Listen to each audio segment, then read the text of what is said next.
करके 5 मिनट में एगो गाना गाएगा ओकरा बाद नेक्स्ट कलाकार के स्वागत रही वंदन अभिनंदन रही। बोलो भैया आगे बढ़िया से बात देवेंद्र भैया मिलल यही गाना से हमार पहचान मानो। हेलो हेलो हे ही लड़किनियन खा अच्छा अच्छा कोनो गांव के लड़किनी ना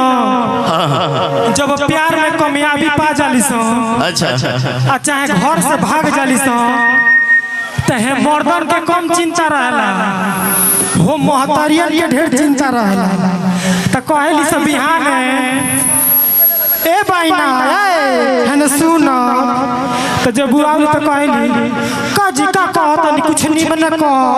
हमारा पूर्व शक से बड़ा डर लगेला तो ई कहीं एगो बात जननी हो तू कहीं हां जननी है तो देखलू मुड़ी गड़ा के चलत रहलिया अब बुझाते न ले के संकांड कोरी तले इतना सूरत भाई तीसर की मेहरारू चलिए तो ई कही काजी का बतियावत नीलू तू कहे बाप रे बाप आवत ये जा खेला करे इहे ओकर घर जाली आवेली ई जानते नहीं की त हाउ कहली एमे खेला का करे का बजी ओकर खानदानी कुल चलल आवता उहे कहला सकर फुआ उहे कहला आई अगला 8 प्रस्तुति भैया लगा दीजिए समय कम है चलिए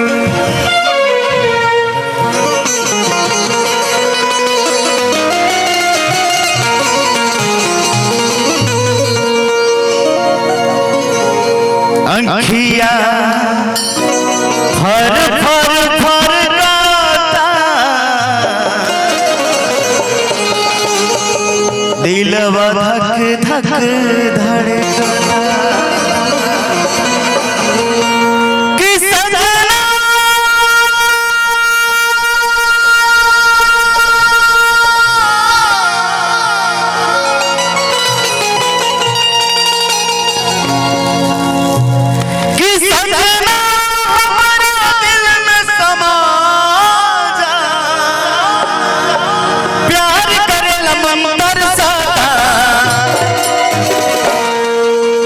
अखिया पर फर फर काता दिलवा धक धक धड़काता अखिया पर फर फर काता दिलवा धक धक धड़काता सजना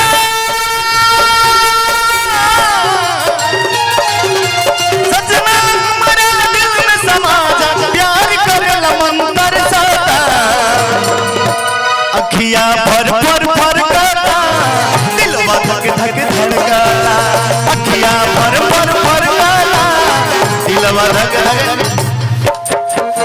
बस खाली कहे मुखड़ा गा करके 2 मुखड़ा गा कर समाप्त करेंगे। एगो भैया कहानी है रंजीत भैया की और एक लाइन होवे के चाहिए आओ ना लिख दियो ढनिया पे काजल जी आइए दो इधर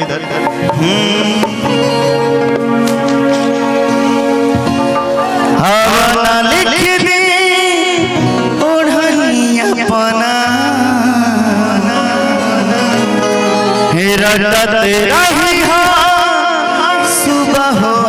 शाम हवा लिख दी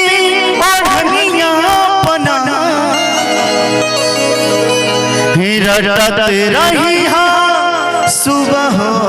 शाम कि डल जब सीना पे दिलवा के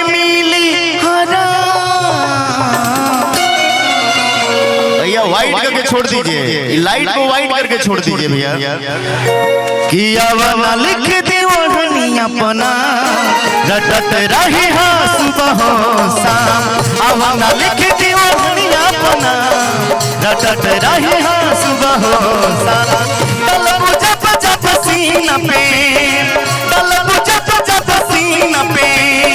दिलवा के मिली आराम अवना लिख दी ओढ़नी अपना रटत रही हाँ सुबह हो शाम अवना लिख दी ओढ़नी अपना रटत रही हाँ सुबह हो शाम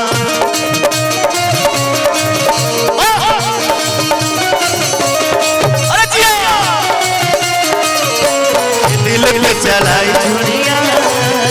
किसी से कोई प्यार किसी से कोई प्यार न करे, किसी से कोई प्यार न करे।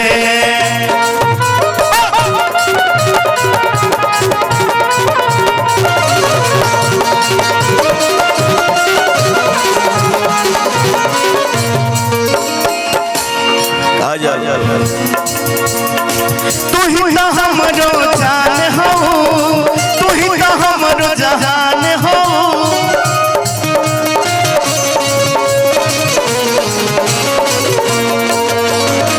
तू ही तो हमरो जान हो,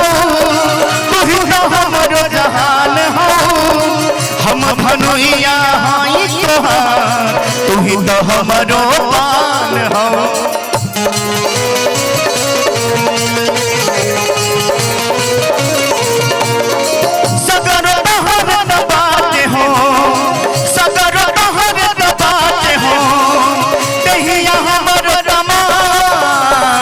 अवना लिख दी ओढ़नी अपना, रटत रही हाँ सुबह हो शाम। अवना लिख दी ओढ़नी अपना, रटत रही हाँ सुबह हो शाम। अवना लिख दी ओढ़नी अपना, रटत रही हाँ सुबह हो शाम। अवना लिख दी ओढ़नी अपना, रटत रही हाँ सुबह हो शाम। कि अवना लिख दी ओढ़निया